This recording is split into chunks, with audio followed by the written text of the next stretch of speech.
Actually guys, paggawa ito na klase ng amplifier. Nga yung kanyang issue lang naman eh, yung mga potentiometer doon sa harapan. Kasama doon yung kabitan ng mic.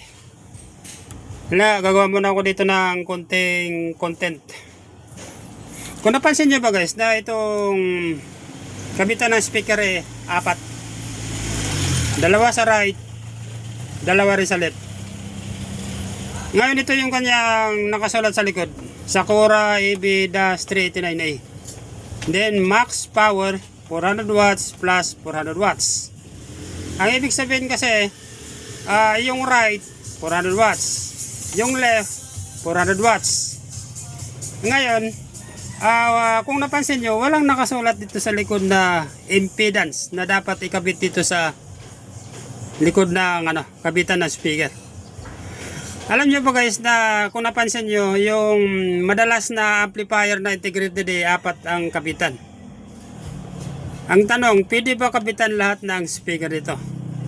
Based kasi sa aking mga karanasan o nakikita sa ibang spec ng amplifier, kapag 4 yung kabitan ng speaker, kaya guys mag-handle ng 4 to 8 ohms na klase ng speaker. Ibig sabihin, pwede mo kabitan ito lahat, pero kailangan 8 ohms. Halimbawa, dito 8 ohms, then dito yung 8 ohms.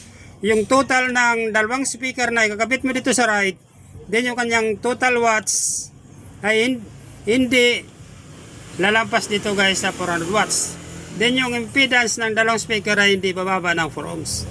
Ganon din dito guys sa left. Kailangan yung iloload mo dito na speaker, then dito yung total ng impedance ay hindi bababa ng 4 ohms, din ang total watts ay hindi lalampas ng max power na 400. Ngayon, paano ko masasabi na bakit kaya ng handle ng 4 to 8 ohms?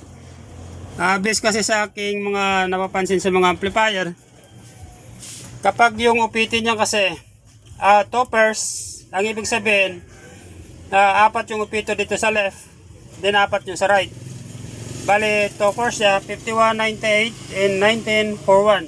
Madalas kasi pag ganyan ng upiti, toppers, kaya guys mag-handle ng 4 to 8 ohms. Kaya ang ibig sabihin, pwede ka magkabit dito ng 4 na speaker. Kailang sisiguruhin mo naman na yung speaker na ikakabit mo ay 8 ohms. Then yung total watts ng dalawang speaker ay hindi naman lalampas dito sa kanyang nakasulat na 400 watts na wattage.